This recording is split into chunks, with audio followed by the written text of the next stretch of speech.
पाकिस्तान तहरीक-ए-इंसाफ के कारकुनों और रहनुमाओं पर दर्ज मुकदमात हैं और आए रोज़ उनकी मुश्किलात में इजाफा होता जा रहा है। बानी पीटीआई के रवैये में या उनकी पॉलिसी में तो बिल्कुल भी लचक दिखाई नहीं दे रही, बल्कि हर गुजरते दिन के साथ पॉलिसी यूँ लगता है तहरीक-ए-इंसाफ की सख्त होती जा रही है। जबकि कोट लखपत जेल में जो असीर कारकुनान है उनकी अमवात वाक़ हो रही हैं, ख़त भी लिखा गया है और अब यूँ लगता है कि 2 साल गुजरने के बाद जो हैं वो मुश्किलात बर्दाश्त करना काफ़ी हद तक मुश्किल हो चुका है। बैरिस्टर साहब, बहुत शुक्रिया आपके वक्त का। सबसे पहले तो ये बताएं, शाहमूद कुरैशी साहब की तबीयत नासाज हुई, उनको कार्डियोलॉजी सेंटर मुंतकिल किया गया, अब दोबारा उनको फिर जेल में मुंतकिल कर दिया गया। इसी तरह से डॉक्टर साहबा हैं, दीगर जो सीनियर लीडरशिप है।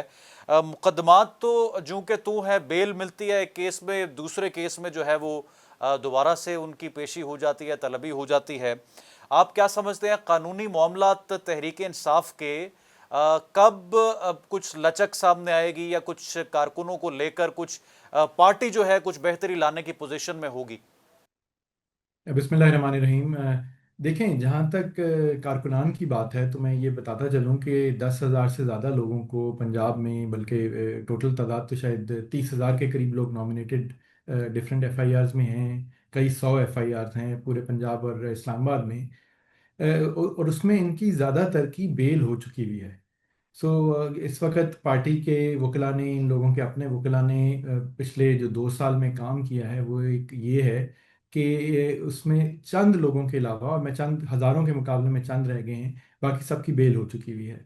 इस वक्त या तो मिलिट्री केसेस में जिनको सज़ा दी गई और उसके बाद अभी तक अपील का मामला नहीं चला, तो या तो वो लोग हैं, या गुजरांवाला के 9 मई के वाक़यात से रिलेटेड जो 50-51 लोगों के करीब जिनको सज़ा दी गई और उनकी अपील अभी तक नहीं लग रही, या वो हैं, या कोट लखपत में मौजूद शाह महमूद कुरैशी साहब, डॉक्टर यास्मीन राशिद, सेनेटर एजाज चौधरी, महमूद रशीद और साबिक गवर्नर उमर सरफराज चीमा हैं। और उनके अलावा चंद और वर्कर्स हैं जो इस वक्त अंदर हैं। और इनका भी स्टेटस ये है कि लाहौर में इस वक्त 9 मई के 14 केसेस में ट्रायल चल रहा है और हफ्ते में 5 दिन कोट लखपत जेल में ट्रायल चल रहा है। कल 8 बजे रात से भी लेट तक चलता रहा। मैं आज अभी वहाँ से ही आया हूँ, आज के हिस्से की एक्टिविटी ट्रायल करके, अपने हिस्से की बहस करके, और अभी बाकी वकला मौजूद हैं और केसेस चल रहे हैं। हालात तो ये हैं कि बेलें तो हो चुकी, सवाए इन कायदीन के अलावा। इमरान खान साहब का तो सारी कौम को पता है कि वो पाबंद सलासिल हैं अडियाला के अंदर। ये जो बाकी हैं, इनकी कोई ऐसी वजह नहीं है कि इनको बेल ना मिले, क्योंकि बाकी जो इन्हीं मुकदमात में लोग इनके साथ शामिल हैं उनको बेल्स मिल चुकी हैं। और इनको भी उन इन ये जो 14 केसेस का ट्रायल चल रहा है, इनमें से कई केसेस में इनको बेल हर किसी को मिल चुकी है, कुछ में सुप्रीम कोर्ट तक से एजाज चौधरी साहब को मिली है। लेकिन बाकी मुकदमात में या बेल सुन लेते हैं तो उसका फैसला नहीं आता, या रिकॉर्ड नहीं होता तो सुनवाई नहीं होती।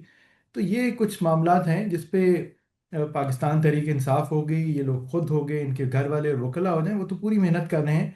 अब अदालतों का भी एक, और मैं ये एटीसी की अदालतों की इस वक्त बात कर रहा हूँ, जो लाहौर की हूँ, बाकी जगह की हूँ, कि वो भी जो एक बेल का राइट है उसके ऊपर तो आगे चलें।